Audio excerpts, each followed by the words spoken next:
जय हिंद। स्वागत है आपका एमए गुरुकुल में।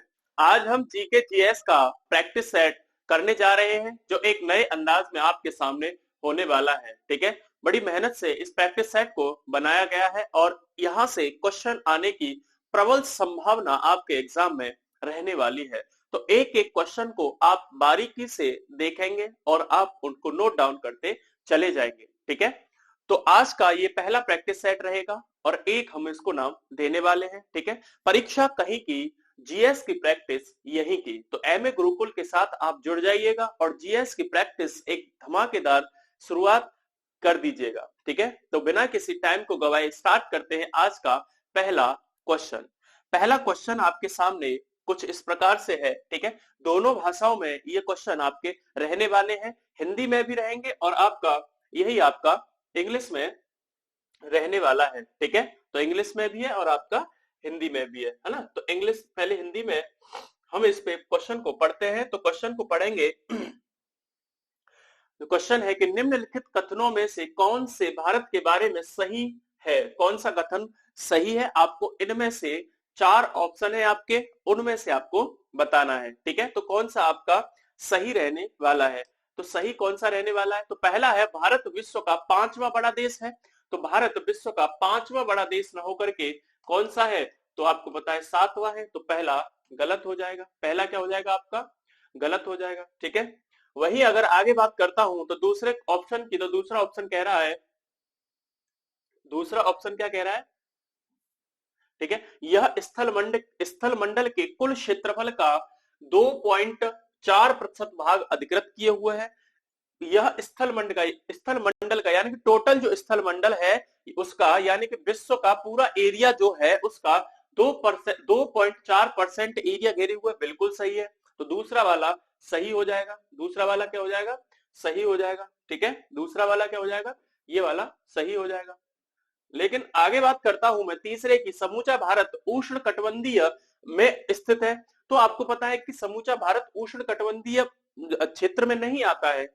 ठीक है, तो तीसरा वाला इसका गलत होने वाला है। और चौथा वाला है कि 82.5 पूर्वी देशांतर का उपयोग भारतीय मानक समय के रूप में निर्धारित के समय के निर्धारण के रूप में किया जाता है। तो ये आपका सही है। तो मानक रेखा भारत की कितनी है, 82.5 डिग्री है। तो 2 और 4 इसके आंसर है। तो यानी कि जो दूसरा भी सही है और आपका चौथा भी सही है, 2 और 4 इसके आंसर होने वाले हैं। ठीक है, अगर मैं पहले ऑप्शन की बात करता हूं तो आपको पता है कि भारत का एरिया वाइज जो स्थान है, अगर भारत का मैं क्षेत्रफल के हिसाब से बात करूंगा तो भारत से सबसे पहला जो क्षेत्रफल के हिसाब से आता है वो आपका पता है आपको, रूस आता है।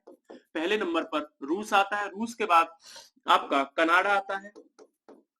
कनाडा के बाद आपका यूएसए आता है। फिर आपका चाइना आता है। चाइना के बाद आपका ब्राजील आता है। पांचवें नंबर पर आपका ब्राजील आता है। छठवें नंबर पर आपका ऑस्ट्रेलिया देश पड़ता है। कौन सा पड़ता है, ऑस्ट्रेलिया। और ऑस्ट्रेलिया के बाद सातवें नंबर पर आपका भारत पड़ता है। वहीं अगर मैं आठवें नंबर की बात करता हूं तो इससे आगे आपका अर्जेंटीना हो जाएगा। कौन सा हो जाएगा, तो अर्जेंटीना हो जाएगा। अर्जेंटीना के बाद आपका कजाकिस्तान पड़ता है। कजाकिस्तान पड़ेगा। ठीक है, कजाकिस्तान के बाद आपका अल्जीरिया पड़ता है। तो आपको 10 आपको देख लेने हैं, है ना, अल्जीरिया। तो आपका सातवें नंबर पर भारत विश्व में आपका स्थल के स्थान पर या एरिया क्षेत्रफल के आधार पर सातवें नंबर पर बैठा हुआ है। तो रूस, कनाडा, रसिया, चाइना, ब्राजील और ऑस्ट्रेलिया के बाद सातवें नंबर पर आपका भारत आता है। और पूछने की प्रबल संभावना है कि भारत से बड़ा क्षेत्रफल पहले नंबर पर किसका है। तो आपका भारत किस देश से मतलब किस देश से बड़ा है क्षेत्रफल में, तो अर्जेंटीना से। ठीक है, तो आठवें नंबर पर अर्जेंटीना, नौवें नंबर पर कजाकिस्तान और 10वें नंबर पर अल्जीरिया आपका आता है। ठीक है, वही अगर मैं भारत की बात करता हूं तो भारत के पास कुल भूमिखंड का, यानी कि कुल विश्व के भूमिखंड का 2.4% हिस्सा है। यानी कि जो क्षेत्रफल है, भारत क्षेत्रफल की दृष्टि से क्षेत्रफल का, संपूर्ण क्षेत्रफल का 2.4 भाग है, जिसमें जिसमें आपकी टोटल विश्व की 17.7% जनसंख्या निवास करती है। तो 17.7% जनसंख्या निवास करती है, जो कि विश्व की 17.7 जनसंख्या भारत में निवास करती है। वही अगर भारत के क्षेत्रफल की बात करता हूं तो 32,87,263 वर्ग किलोमीटर इसका क्षेत्रफल हो जाता है। अगर मैं आगे बात करता हूं तो इसमें आपने देखा कि एक ऑप्शन था कि स्थलखंड का, ये हो गया स्थलखंड वाला। तीसरा था समूचा भारत उष्ण कटिबंधीय में स्थित है। तो इसको देख लेते हैं कि भारत की जो स्थिति आपको देखने को मिलती है, अगर मैं इसके अक्षांशीय और देशांतरी की विस्तार की बात करता हूं तो कुछ इस प्रकार से आपको देखने को मिलने वाली है। ठीक है, कुछ इस प्रकार से आपको देखने को मिलने वाली है कि जो भाग है, यानी कि इसका देशांतरीय विस्तार की बात करता हूं तो देशांतरीय जो विस्तार है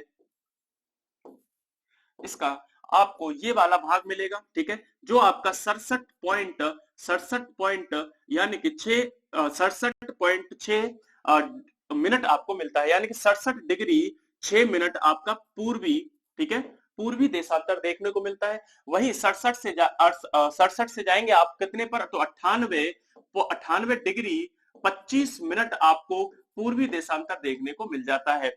तो ये वाला जो पॉइंट है, सबसे पूर्वी बिंदु, जिसको आप किबिथु के नाम से जानते हो, किसके नाम से, तो किबिथु के नाम से जानते हो, जो अरुणाचल प्रदेश में पड़ने वाला है। जबकि सबसे पश्चिम बिंदु आपका गुजरात वाले रीजन में पड़ता है, जिसको गौर माथा के नाम से जाना जाता है। क्या नाम है, गौर माथा के नाम से जाना जाता है। और कहां पर पड़ता है, ये आपका गुजरात में पड़ता है। ठीक है, वही अगर मैं संपूर्ण स्थलखंड की यानी कि अंडमान निकोबार में पड़ता है तो ये आपका 6 डिग्री 45 मिनट आपका ये क्या हो जाता है, तो उत्तरी अक्षांश हो जाता है, उत्तरी अक्षांश हो जाता है। वहीं अगर मैं इसके उत्तरी अक्षांश की बात करता हूं तो ये आपका 37.37 डिग्री 6 मिनट आपका उत्तरी अक्षांश हो जाता है। तो ये है आपका अक्षांश और देशांतरीय विस्तार भारत का। अगर मैं उत्तरी पॉइंट की बात करता हूं तो ये आपका इंदिरा पॉइंट पड़ता है, इंदिरा कॉल पड़ता है। वहीं अगर मैं दक्षिणी बिंदु की बात करता हूं तो ये आपका इंदिरा पॉइंट पड़ता है। क्या पड़ता है, तो इंदिरा पॉइंट आपका ये बिंदु पड़ने वाला है, जो आपका अंडमान निकोबार द्वीप समूह में अवस्थित है। ठीक है, आपको पता है कि दक्षिण जो आपका जो उष्णकटिबंधीय क्षेत्र बनता है, अगर मैं ग्लोब की बात करता हूं तो जो संपूर्ण उष्णकटिबंधीय क्षेत्र बनता है ये आपकी 0 डिग्री हो जाती है, और ये आपकी 23.5 डिग्री नॉर्थ, जिसको आप कर्क रेखा कहते हो, है ना, और 23.5 डिग्री आपकी साउथ में एक रेखा बनती है जिसको आप मकर रेखा के नाम से जानते हो, और इसको आप भूमध्य रेखा के नाम से जानते हो। ठीक है, तो उष्ण कटिबंधीय जो ट्रॉपिकल रीजन बनता है वो केवल 23.5 डिग्री से और 23.5 डिग्री साउथ, 23.5 डिग्री नॉर्थ से लेकर के 23.5 डिग्री साउथ के मध्य बनता है। इस क्षेत्र को आप उष्ण कटिबंधीय क्षेत्र के नाम से जानते हो। और आपको पता है कि ये जो 23.5 डिग्री कर्क रेखा है, 23.5 डिग्री कर्क रेखा है, वो भारत को बीचों बीच से काटती है। तो भारत को 23.5 डिग्री बीचों बीच से काटेगी तो संपूर्ण भाग उष्ण कटिबंधीय में नहीं आएगा, इसके दक्षिण का भाग उष्ण कटिबंधीय क्षेत्र में आएगा। ठीक है, तो आपने देखा कि इस वाले ऑप्शन को भी हमने देखा कि समूचा भारत उष्ण कटिबंधीय क्षेत्र में स्थित है, तो संपूर्ण भाग उष्ण कटिबंधीय क्षेत्र में अवस्थित नहीं है। ठीक है, और 82.5 डिग्री जो देशांतर रेखा है उसके द्वारा भारत के समय का निर्धारण किया जाता है। ये आपका उसका इंग्लिश वर्जन है, आप इसको देख सकते हो या आप इसका स्क्रीनशॉट ले सकते हो। बढ़ते हैं आगे क्वेश्चन की तरफ। तो दूसरा क्वेश्चन है कि क्षेत्रफल की दृष्टि से भारत का विश्व के देशों में कौन सा स्थान है। तो क्षेत्रफल की दृष्टि से आपको अभी बताया कौन सा स्थान है, तो 7वां स्थान है। ठीक है, तो 7वां स्थान आपका भारत का पड़ जाता है। और वहीं अगर 8वें की विश्व में 8वें देश की बात करूं तो आपका कौन सा हो जाएगा, तो ये आपका 8वां देश अर्जेंटीना हो जाएगा, 9वां देश कजाकिस्तान और 10वां अल्जीरिया हो जाएगा। ठीक है, क्षेत्रफल की दृष्टि से सबसे पहला जो देश बनता है वो आपका रूस बनता है। यह बातें इसमें याद रखिएगा, मैंने सातों पीछे बता दिए हैं। आगे क्वेश्चन की बात करते हैं। अगला क्वेश्चन है कि निम्नलिखित में से किस अधिनियम में कलकत्ता में सर्वोच्च न्यायालय की स्थापना का प्रावधान किया गया था। तो सर्वोच्च न्यायालय कलकत्ता में किस अधिनियम के द्वारा अंग्रेजों ने लाया गया था। ठीक है, यहां पर एक बात आपको समझनी होगी, तो ये आपका क्वेश्चन है। यहां पर एक बात समझिएगा कि जब अंग्रेज यहाँ पर जब भारत में आए थे तो केवल व्यापार की दृष्टि से देखते हुए आए थे। 1757 में हुए प्लासी के युद्ध ने उन्हें यहाँ पर एक जगह दे दी, यहाँ पर थोड़ा सा रहने के लिए। प्लासी का युद्ध हुआ, प्लासी के युद्ध में भी इन्होंने जीत हासिल की। 1764 में बक्सर का युद्ध जब हुआ, तो बक्सर का युद्ध जब हुआ तो इसमें इनकी वास्तविक जीत मानी जाती थी, और बक्सर के युद्ध के पश्चात इन्होंने यहाँ पर व्यापारिक चीजों के साथ साथ राजनीतिक चीजें भी करना स्टार्ट कर दिया था। 1764 के बाद ब्रिटेन की संसद ने 1773 का एक रेगुलेटिंग एक्ट निकाला था। रेगुलेटिंग एक्ट का मतलब था कि यहाँ पर अब कंपनी के जो आपके निर्णय क्षमता है या कंपनी के जो कार्य हैं उनको रेगुलेट करना। तो कौन रेगुलेट कर रहा है? तो ब्रिटेन में बैठी ब्रिटेन की संसद रेगुलेट करेगी। तो ये पहला रेगुलेटिंग एक्ट था जिसके माध्यम से सबसे पहला प्रावधान ये किया गया था कि जो बंगाल का गवर्नर था, बंगाल का जो गवर्नर था उसको क्या बना दिया गया? बंगाल के गवर्नर को बंगाल का गवर्नर जनरल बना दिया गया। ठीक है, बंगाल का गवर्नर जनरल बना दिया गया था, और गवर्नर जनरल बनने वाला पहला व्यक्ति था आपका, बंगाल का गवर्नर जनरल बनने वाला पहला व्यक्ति था आपका वारेन हेस्टिंग। कौन था? तो वारेन हेस्टिंग था जो बंगाल का पहला गवर्नर जनरल बना था इस ही रेगुलेटिंग एक्ट के माध्यम से। और इसी रेगुलेटिंग एक्ट के माध्यम से आपका कलकत्ता में आपका क्या बनाया गया था? कलकत्ता में आपका सुप्रीम कोर्ट की स्थापना की गई थी, जिसका पहला मुख्य न्यायाधीश आपका किसको बनाया गया था? तो एलिजा इम्पे को बनाया गया था। किसको? तो एलिजा इम्पे को यहाँ का मुख्य न्यायाधीश बनाया गया था। इतनी बातें आप 1773 के रेगुलेटिंग एक्ट के माध्यम से जान सकते हैं। अगर मैं आगे बात करता हूं तो पिट्स का भारत जो अधिनियम है वो आपका 1784 में आया था। इसमें भारत में दोहरे शासन की व्यवस्था को एक तरीके से देखा गया था। यही पे जो पिट्स इंडिया एक्ट है 1784 में बोर्ड ऑफ डायरेक्टर और आपके बोर्ड ऑफ कंट्रोलर की स्थापना की गई। तो board of director, board of controller की स्थापना पिट्स इंडिया अधिनियम 1784 के तहत की गई थी। जो बोर्ड ऑफ डायरेक्टर है वो आपके व्यापारिक मामलों को देखेंगे। किस मामलों को? तो व्यापारिक मामलों को देखेंगे। वहीं आपके बोर्ड ऑफ कंट्रोलर आपके राजनीतिक मामलों को देखेंगे। तो राजनीतिक मामलों के लिए अलग से एक कंट्रोलर का गठन कर दिया गया। वहीं आपके डायरेक्टर जो व्यापारिक मामलों को देखने के लिए थे। तो ये आपका 1784 में किया गया। वही चार्टर एक्ट 1813 आया था, इसमें आप 2-3 बातें आप याद रखिएगा। जो 1813 का चार्टर एक्ट है उसमें सबसे पहले जो प्रावधान किया गया था, यहाँ पे 1 लाख रुपए किसके लिए? तो भारतीय शिक्षा पर खर्च करने की बात कही गई थी। तो भारतीय शिक्षा पर खर्च किए गए। ठीक है, भारतीय शिक्षा पर खर्च 1 लाख रुपए यहाँ पर किए गए थे। ठीक है, उसके बाद यहाँ पर ईसाई मिशनरियों को, जो ईसाई मिशनरियां थी या हम कह लीजिए जो पादरी थे, उनको यहाँ पर मिशनरियों को यहाँ पर ईसाई धर्म के प्रचार के लिए खोल दिया गया। तो ईसाई धर्म का वो भारत में प्रचार प्रसार कर सकते हैं। ठीक है, और इसमें क्या किया गया था? जो 1813 का चार्टर एक्ट था, इसमें जो यहाँ पर ईस्ट इंडिया कंपनी थी, ईस्ट इंडिया कंपनी के जो एकाधिकार था व्यापार पर, उसको क्या कर दिया गया? चाय और चीन के साथ व्यापार को तो यहाँ पर छोड़ा गया था, यानी कि उसको यहाँ पर उस पर छोड़ दिया गया था। बाकी सब व्यापार पर, कंपनी के बाकी व्यापार पर क्या लगा दिया गया था? तो प्रतिबंध लगा दिया गया था। ठीक है, इतनी बातें इसमें आप याद रखिएगा कि 1813 के चार्टर एक्ट में चाय को छोड़ करके चाय का व्यापार कर सकती है कंपनी, चीन के साथ व्यापार कर सकती है कंपनी, बाकी सब व्यापार पर प्रतिबंध लगा दिया था यहाँ पर 1813 के चार्टर एक्ट में।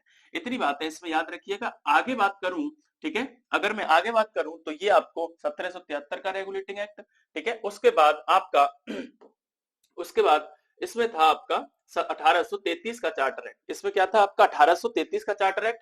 इसमें एक बात और याद रख लीजिएगा कि इसमें आपका जो बंगाल का गवर्नर जो हुआ करता था उसको भारत का गवर्नर जनरल बना दिया गया। तो अब भारत का गवर्नर जनरल बना दिया गया, और बनने वाला कौन था? तो विलियम बेंटिक था। कौन था? विलियम बेंटिक था। ठीक है, तो विलियम बेंटिक को क्या बनाया गया? भारत का पहला गवर्नर जनरल बनाया गया 1833 के चार्टर एक्ट के द्वारा, और कंपनी के संपूर्ण अधिकार को व्यापार पर खत्म कर दिया गया था इस एक्ट के माध्यम से। ठीक है, एक क्वेश्चन रहेगा लिखा हुआ, उसमें हम अनेकों क्वेश्चन करने का प्रयास करेंगे, ठीक है, और उनको आप नोट डाउन करते चलिएगा, ठीक है। मैं यहाँ पर आपको जगह दे देता हूं। अगले क्वेश्चन की बात करते हैं। नेक्स्ट क्वेश्चन है आपका, सर्वोच्च न्यायालय की स्थापना के संबंध में निम्नलिखित में से कौन सा सही है। कलकत्ता में सर्वोच्च न्यायालय की स्थापना 1873 के रेगुलेटिंग एक्ट के द्वारा की गई, ये तो बिल्कुल सही है, अभी हम पढ़ के भी आ रहे हैं। दूसरा है लेमेस्टर को इस न्यायालय का प्रथम मुख्य न्यायाधीश बनाया गया था, तो लेमेस्टर नहीं था, कौन था, तो आपके एलिजा इम्पे थे। कौन था, एलिजा इम्पे इसके आपके कौन बनाए गए थे, तो पहले मुख्य न्यायाधीश बनाए गए थे, ठीक है। वहीं अगर मैं इसकी बात करूं कि मुख्य न्यायाधीश कौन थे, तो इसमें 3 न्यायाधीश थे, ठीक है। कौन थे, तो आपके 3 तो न्यायाधीश थे और एक मुख्य न्यायाधीश था। जो एक मुख्य न्यायाधीश था उसका नाम एलिजा इम्पे था। जो 3 न्यायाधीश थे उसमें से एक आपका लेमिस्टर था। कौन था, तो आपका एक लेमिस्टर था, एक आपका चैम्बर्ड था, एक कौन था, तो चैम्बर्ड था, और एक आपका हाइड था, ठीक है। तो ये 3 नाम और आपको देखने हैं। ये 3 जो थे वो न्यायाधीश थे, पहले सर्वोच्च न्यायालय में न्यायाधीश थे 3, लेमिस्टर, चैम्बर्ड और हाइड, और एलिजा इम्पे मुख्य न्यायाधीश थे। अगले क्वेश्चन की बात करते हैं, तो इसका आंसर क्या हो जाएगा, इसका आंसर होने वाला है केवल एक। तो सही है यानी कि एक, केवल एक सही है, दूसरा गलत है। आगे क्वेश्चन की बात करता हूं, तो जंतु विज्ञान का अध्ययन करता है। जंतु विज्ञान किसका अध्ययन करता है, ठीक है, तो जूलॉजी स्टडीज, तो जूलॉजी स्टडीज करती है यहाँ पर जीवित व मृत जानवर दोनों का, ठीक है, तो जीवित और मृत जानवर of both living and dead animals का अध्ययन आपका जूलॉजी के अंतर्गत किया जाता है। आपको पता है जो बायोलॉजी है, बायोलॉजी के अंतर्गत ही बायोलॉजी की एक शाखा है आपकी जंतु विज्ञान, ठीक है। तो बायोलॉजी में आपकी एक शाखा है जंतु विज्ञान। बायोलॉजी शब्द को देने वाले कौन थे, तो आपका लेमार्क थे, लेकिन बायोलॉजी के जो पिताजी हैं यानी कि फादर ऑफ बायोलॉजी है, किसको कहा जाता है, तो ये आपके अरस्तु को कहा जाता है। जंतु विज्ञान के जनक भी आपको अरस्तु को ही कहते हो, ठीक है, जंतु विज्ञान के जनक भी आप अरस्तु को कहते हो। तो इतनी बातें भी आप इसमें याद रखिएगा। मरे और जीवित दोनों जानवरों का अध्ययन जूलॉजी के अंतर्गत किया जाता है। तो सूची 1 है, सूची 2 से आपको मिलान करनी है। तो पक्षियों का अध्ययन क्या कहलाता है, तो पक्षियों का अध्ययन क्या कहलाता है, आपको पता है पक्षियों का अध्ययन ऑर्निथोलॉजी कहलाता है। ऑर्निथोलॉजी आपका पक्षियों का अध्ययन कहलाता है। तो ए का सी होने वाला, ए का 3 होने वाला, तो ए का 3 में आपको मिल जाएगा, एक है, तो इसका मतलब यह है कि B option is the right answer. तो बी सही होने वाला है ना। वंशानुगति में आप देख सकते हो बी का चौथा हो जाएगा। वंशानुगति में जेनेटिक्स में वंशागति का अध्ययन करते हैं। पर्यावरण का अध्ययन हम इकोलॉजी में करते हैं, और जीवाश्मों का अध्ययन आप पैलियोबायोलॉजी में करते हैं। तो पैलियोबायोलॉजी आपको याद रखना है, पैलियोबायोलॉजी में हम जीवाश्मों का अध्ययन करते हैं। तो इस क्वेश्चन का जो सही आंसर होने वाला है वो बी होने वाला है, ठीक है। कौन सा होने वाला है, तो बी होने वाला है। इसके आगे बात करते हैं अगले क्वेश्चन की। तो परमाणु नाभिक के अवयव हैं, तो बताइए the components of the atomic nucleus is are, है ना। तो कौन कौन से हैं, तो आपको पता है कि कोई भी एक परमाणु होता है, ठीक है। तो परमाणु का जो परमाणु होता है उसका एक नाभिक होता है, और उसके नाभिक के चारों ओर तमाम कक्षाएं बनी होती हैं, जिसमें आपको पता है कि जो नाभिक होता है उसमें आपके न्यूट्रॉन, ठीक है, जो आपका उदासीन होता है, और आपके प्रोटॉन जो आपका पॉजिटिव चार्ज लिए होता है, और चारों ओर नेगेटिव चार्ज लिए आपके इलेक्ट्रॉन चक्कर लगाते रहते हैं, ठीक है। तो ये आपका एक क्या बनता है, परमाणु बनता है। तो परमाणु के नाभिक में कौन कौन होता है, तो न्यूट्रॉन होते हैं और प्रोटॉन होते हैं। तो न्यूट्रॉन और प्रोटॉन इसके अवयव, अच्छा परमाणु के नाभिक में के अवयव है ना, तो प्रोटॉन और न्यूट्रॉन, ठीक है, सी बिल्कुल सही आंसर है। देखो इलेक्ट्रॉन इसके बाहरी कक्षा में चक्कर लगाता है, ठीक है। तो प्रोटॉन और न्यूट्रॉन इसके क्या है, आपके अवयव हो जाएंगे नाभिक के। अगर मैं न्यूट्रॉन, प्रोटॉन और इसकी अगर मैं ट्रिक बताऊं, तो ईंट पर नाच इसकी एक ट्रिक बनती है। ईंट मतलब इलेक्ट्रॉन हो जाता है, ईंट से इलेक्ट्रॉन, और इसकी जो खोज थी वो थॉमसन ने की थी। किसने की थी, तो थॉमसन ने इसकी खोज की थी इलेक्ट्रॉन की। तो ठीक है, पास से प्रोटॉन हो जाता है, ठीक है, पास से क्या हो जाता है आपका, प्रोटॉन हो जाता है, पास से आपका प्रोटॉन हो जाता है। प्रोटॉन की खोज करने वाले आपके रदरफोर्ड हो जाते हैं। प्रोटॉन की खोज करने वाले कौन है, तो आपके रदरफोर्ड हो जाते हैं। प्रोटॉन की खोज आपके रदरफोर्ड के द्वारा की गई है, ठीक है। वहीं अगर मैं आगे बात करता हूं तो ना से न्यूट्रॉन हो जाता है, क्या हो जाता है आपका, न्यूट्रॉन हो जाता है, और इसकी खोज करने वाले आपके चैडविक थे, है ना। इतनी बातें इस क्वेश्चन में आपको याद रखनी है। तो ये आपकी, जैसे आपके इलेक्ट्रॉन की खोज थॉमसन ने, प्रोटॉन की खोज रदरफोर्ड ने, न्यूट्रॉन की खोज आपकी चैडविक के द्वारा की गई थी, ठीक है। आगे क्वेश्चन की बात करता हूं। नेक्स्ट क्वेश्चन है, निम्नलिखित में से कौन सी मूल भौतिक राशि है, ठीक है। तो आपकी फंडामेंटल फिजिकल क्वांटिटी है, तो बेसिक फंडामेंटल फिजिकल क्वांटिटी आपकी कौन सी है, तो बल, वेग, विद्युत धारा और कार्य में से आपकी विद्युत धारा क्या है आपकी, तो मूल भौतिक इकाई है। मूल भौतिक इकाई की बात करता हूं तो आपकी 7 मूल भौतिक इकाइयां आपको मिलती हैं, ठीक है। तो मूल भौतिक इकाइयां कितनी है, तो मूल भौतिक इकाई आपकी 7 देखने को आपको मिलती है। सबसे पहली होती है आपकी लंबाई, सबसे पहली होती है आपकी लंबाई, जिसका एसआई मात्रक, जो आपका एसआई मात्रक है, इंटरनेशनल जो सिस्टम बना हुआ है उसका एसआई मात्रक आपका क्या हो जाता है, तो आपका मीटर हो जाता है, ठीक है। इसको क्या कहते हो आप, मीटर कहते हो। लंबाई के बाद आपका आता है द्रव्यमान, दूसरी जो भौतिक इकाई होती है द्रव्यमान होती है, जिसका जो आप एसआई यूनिट देखते हो किलोग्राम हो जाता है। वही उसके बाद आपका तीसरा आता है तापमान, ठीक है। तापमान का जो आप मात्रक देखते हो वो आपका केल्विन हो जाता है, क्या हो जाता है आपका, केल्विन हो जाता है, ठीक है। उसके बाद तापमान के बाद आप देखते हो ज्योति तीव्रता, ज्योति तीव्रता, ठीक है। और ज्योति तीव्रता की जो इकाई होती है वो आपकी कैंडला हो जाती है, क्या हो जाती है आपकी, कैंडला हो जाती है, या आप इसको सीडी के नाम से जानते हो, ठीक है। वहीं आप इस और पांचवी देखोगे तो विद्युत धारा हो जाएगी, पांचवी हो जाएगी आपकी विद्युत धारा हो जाएगी। विद्युत धारा की जो इकाई होती है वो आपकी एम्पियर होती है, क्या होती है आपकी, एम्पियर होती है, ठीक है। छठवीं हो जाती है आपकी पदार्थ की मात्रा या पदार्थ का परिमाण, ठीक है। इसको आप मोल से डिनोट करते हो, किससे करते हो, मोल से डिनोट करते हो, ठीक है। और लास्ट हो जाती है आपकी एक समय, क्या हो जाती है लास्ट, समय, जिसको आप सेकंड से डिनोट करते हो, ठीक है। तो ये आपकी 7 मूल भौतिक इकाई हैं जो आपकी इनके एसआई मात्रक हैं, ठीक है। तो लंबाई का मात्रक मीटर होता है, द्रव्यमान का मात्रक किलोग्राम होता है, तापमान का मात्रक केल्विन होता है, ज्योति तीव्रता का मात्रक कैंडेला होता है, विद्युत धारा का मात्रक एम्पियर होता है, पदार्थ की मात्रा का मात्रक मोल होता है, और समय का मात्रक सेकंड होता है, ठीक है। तो इस क्वेश्चन में आपने देखा कि निम्न में से मूल भौतिक राशि कौन सी है, तो विद्युत धारा है, और ये सारी राशियां क्या है आपकी व्युत्पन्न राशियां हैं, ठीक है। अगले क्वेश्चन की बात करता हूं तो शक्ति का मात्रक क्या है। शक्ति का मात्रक होता है, आपको पता है जो शक्ति है यानी कि पावर है, तो जो शक्ति इज इक्वल टू होता है कार्य करने की दर को ही आप क्या कहते हो, शक्ति कहते हो। तो कार्य करने की जो दर होती है, कार्य बटे समय, आपकी क्या बन जाती है, शक्ति बन जाती है। कार्य का जो मात्रक बनता है आपको पता है ये जूल होता है, और समय का मात्रक आपको पता है इसको आप सेकंड कहते हो। तो जो जूल बटे सेकंड होता है उसको ही हम क्या कह देते हैं, इसको हम वाट कह देते हैं। तो इसकी जो इकाई या मात्रक बनता है वो क्या बनने वाला है, तो इसका वाट बनने वाला है, ठीक है, जिसको आप W से रिप्रेजेंट करते हो। हर्ट्ज आपको पता है ये आपकी आवृत्ति की इकाई होती है, वही वोल्ट आपको पता है ये विभवांतर की, विद्युत विभवांतर की इकाई होती है, ठीक है, जिसको आप इलेक्ट्रिक पोटेंशियल कहते हो। और न्यूट्रॉन आपको पता ही है एक परमाणु का अवयव है, ठीक है।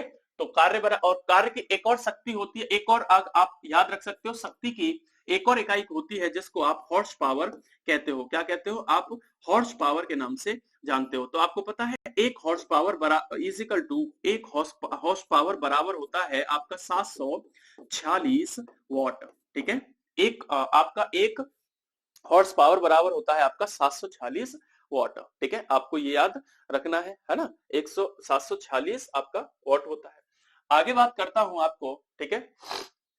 निम्नलिखित में से कौन सा आर्थिक विकास का प्रमुख कारक नहीं है, तो आर्थिक विकास का प्रमुख कारक नहीं है, कौन सा नहीं है, तो पूंजी का संचय एवं तकनीकी सुधार आपका ये आर्थिक विकास का प्रमुख कारक होता है, ठीक है। जनसंख्या में परिवर्तन ये भी आर्थिक विकास का कारक होता है। विशेषीकृत क्रियाओं गतिविधियों में श्रम विभाजन ये भी आपका आर्थिक कारक होता है, लेकिन तकनीकीविद एवं नौकरशाह, ठीक है, नौकरशाह ये आपके आर्थिक विकास का प्रमुख कारक नहीं है, ठीक है। तो इसका डी आंसर सही होने वाला है। आगे क्वेश्चन की बात करता हूं, मानव समाज विलक्षण है क्योंकि वह मुख्यतः आश्रित होता है। तो वह किस पर आश्रित होता है, इसलिए वो विलक्षण है, यह अपनी अर्थव्यवस्था पर आश्रित होता है। अर्थव्यवस्था जब बनती है किसी भी मनुष्य की या किसी भी समाज की, तो वो समाज तमाम क्षेत्रों की ओर, तमाम रास्तों की ओर मुड़ने लगता है।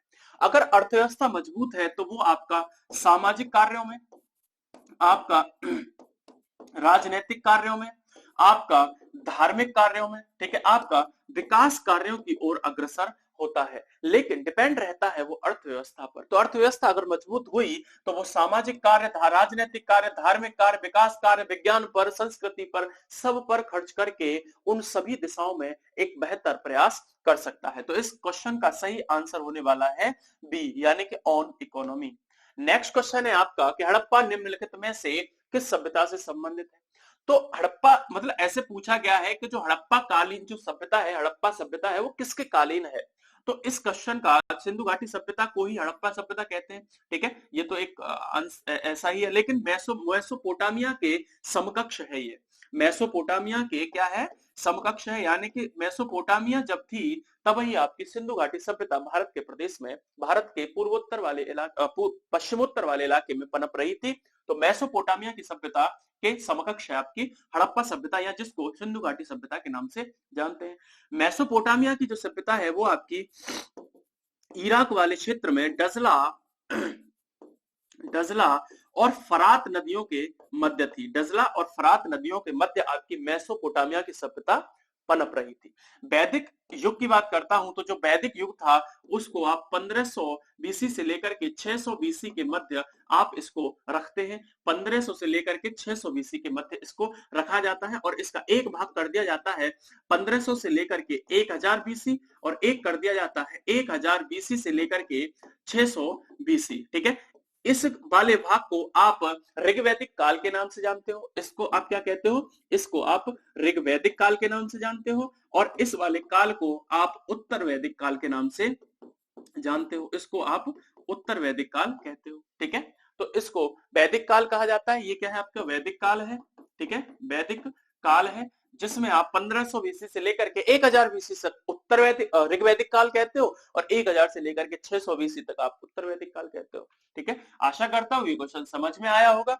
अगला क्वेश्चन है, पैगंबर हजरत मोहम्मद साहब का जन्म हुआ था। तो पैगंबर हजरत मोहम्मद साहब का जन्म कब हुआ था, ठीक है, आप बताइएगा। तो कब हुआ था, तो 570 में पैगंबर मोहम्मद हजरत साहब का जन्म हुआ था, ठीक है। ये आपके इस्लाम धर्म के, जो इस्लाम धर्म है उसके प्रवर्तक थे। तो इस्लाम धर्म के प्रवर्तक कौन थे, तो इस्लाम धर्म के प्रवर्तक आपके पैगंबर हजरत मोहम्मद साहब थे। इनका जन्म 570 ईसवी में आपका कहां पर हुआ था, तो आपका कह सकते हो मक्का में हुआ था, ठीक है, यानी कि मक्का में इनका जन्म हुआ था।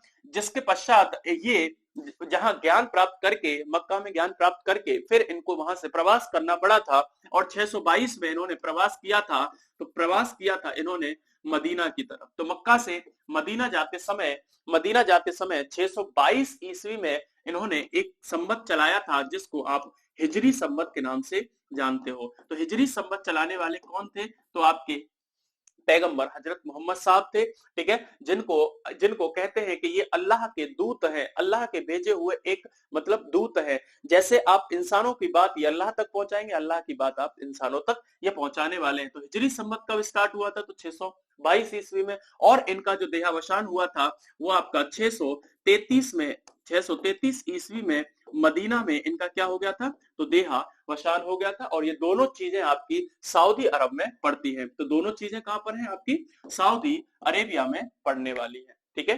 तो अगला क्वेश्चन था, ये क्वेश्चन आपको समझ में आया होगा। नेक्स्ट क्वेश्चन है आपका कि निम्न में से कौन नीला जल योजना या ब्लू वाटर पॉलिसी से संबंधित है, ठीक है। तो इनमें से जो आपकी ब्लू वाटर पॉलिसी थी उसको चलाने वाला कौन था, which of the following is related to blue water policy, ठीक है। इसका आंसर होने वाला है द अल्मीडा।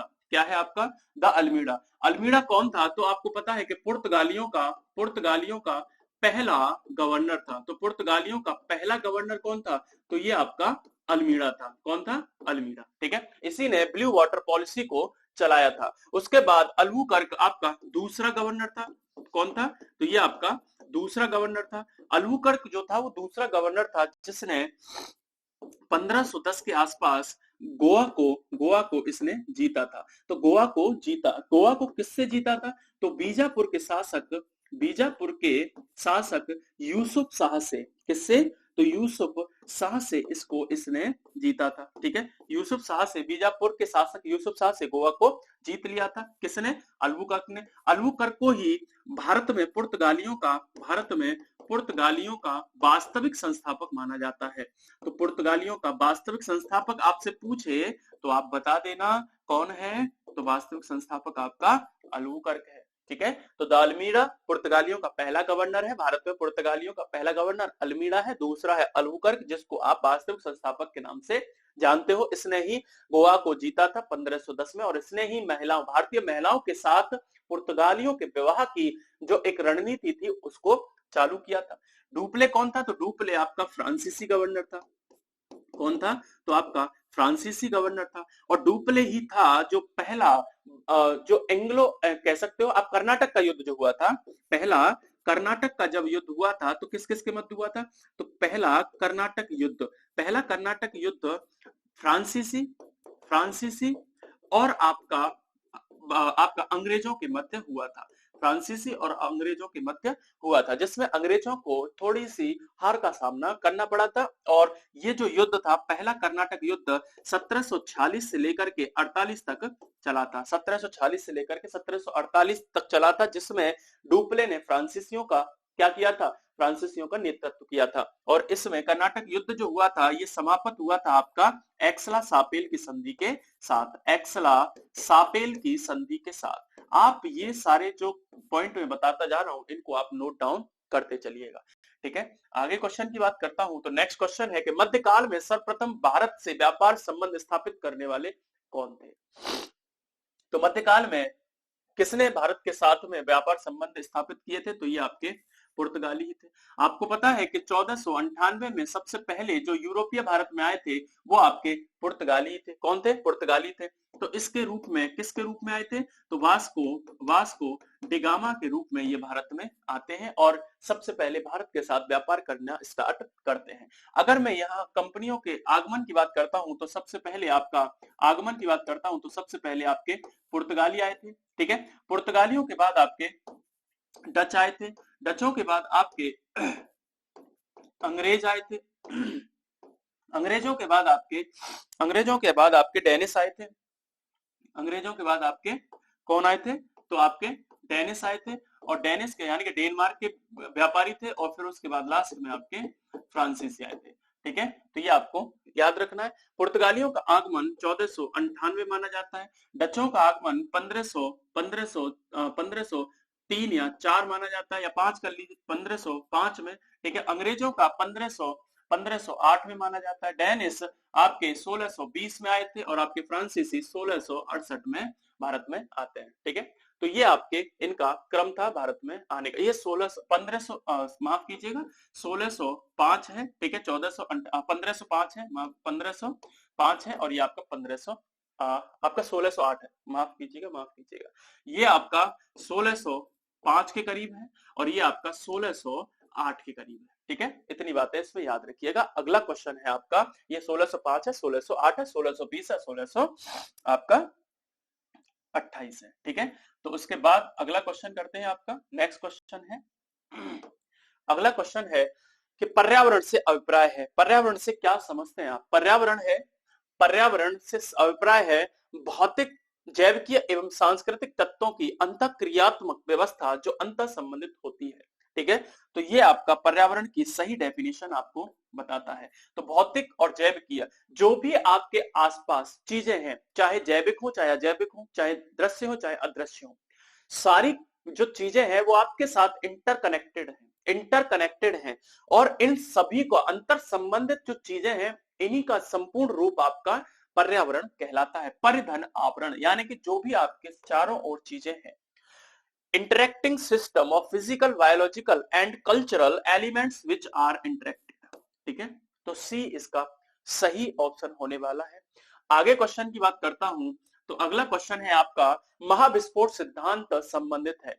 तो महाविस्फोट सिद्धांत जिसको आप बिग बैंग थ्योरी के नाम से जानते हैं, किसके नाम से? तो बिग बैंग थ्योरी के नाम से इसको जाना जाता है और ये ब्रह्मांड की उत्पत्ति के बारे में बताता है। तो ब्रह्मांड की उत्पत्ति के बारे में किसने बताया था? तो बिग बैंग थ्योरी ने बताया था। और इसको प्रतिपादित किसने किया था? तो लेमेंटेयर ने इसको प्रतिपादित किया था। लेमेंटेयर ने प्रतिपादित किया था आपका बिग बैंग या महाविस्फोट सिद्धांत को। ब्रह्मांड की उत्पत्ति के बारे में ये बताता है।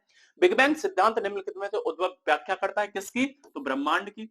जो बिग बैंग थ्योरी है उसको देने वाला कौन था? तो बिग बैंग थ्योरी को देने वाला लेमेंटेयर था। लेकिन बिग बैंग नाम किसने दिया था? तो बिग बैंग नामकरण करने वाला आपका होयल था। कौन था? तो होयल नाम का एक वैज्ञानिक था जिसने बिग बैंग नाम दिया था। ठीक है, इतनी बातें इसमें याद रखिएगा। अगला क्वेश्चन है, आज का लास्ट क्वेश्चन है। तो राष्ट्रीय विज्ञान दिवस कब मनाया जाता है? राष्ट्रीय विज्ञान दिवस आपको पता है 28 फरवरी को मनाया जाता है। 28 फरवरी 1928 को आपको पता है सीवी रमन साहब ने रमन प्रभाव की खोज की थी। रमन प्रभाव की खोज करने वाले कौन थे? तो सीवी रमन थे। कौन थे? तो सीवी रमन थे। ठीक है, सीवी रमन थे। सीवी रमन को 1930 में फिजिक्स का या भौतिकी का नोबेल पुरस्कार इनको दिया गया था। भौतिकी का नोबेल पुरस्कार मिला था और भारत के पहले वैज्ञानिक हो गए थे जिनको नोबेल पुरस्कार मिला था। ठीक है, तो कब मनाया गया है? तो 28 फरवरी को मनाया जाता है। ठीक है, इसके बाद 29 फरवरी को आपको पता है खेल दिवस मनाया जाता है। क्या मनाया जाता है? तो राष्ट्रीय खेल दिवस कब मनाया जाता है? 29 अप्रैल को मनाया जाता है। 21 अप्रैल को आपको पता है सिविल सेवा दिवस मनाया जाता है। सिविल सेवा दिवस मनाया जाता है। ठीक है, ये आपका सिविल सेवा दिवस आपका 21 अप्रैल को मनाया जाता है। तो आशा करता हूं कि आज का ये जो सेशन है आपको पसंद आया होगा और एक एक क्वेश्चन की हमने विश्लेषणात्मक व्याख्या की है। ठीक है, तो अभी तक आपने अगर चैनल को शेयर नहीं किया है तो चैनल को शेयर कर दीजिएगा और सब्सक्राइब नहीं किया है तो वो भी कर दीजिएगा और लाइक करके हमको जरूर बताइएगा। ठीक है, कि आपको कैसा लगा। अगर आप लाइक करते हो तो हमको मोटिवेशन मिलता है ताकि हम आगे और इससे भी अच्छे सेशन आपके समक्ष रख सकें। आज के लिए इतना ही, मिलते हैं अगले सेशन में। ठीक है, जब तक के लिए जय हिंद।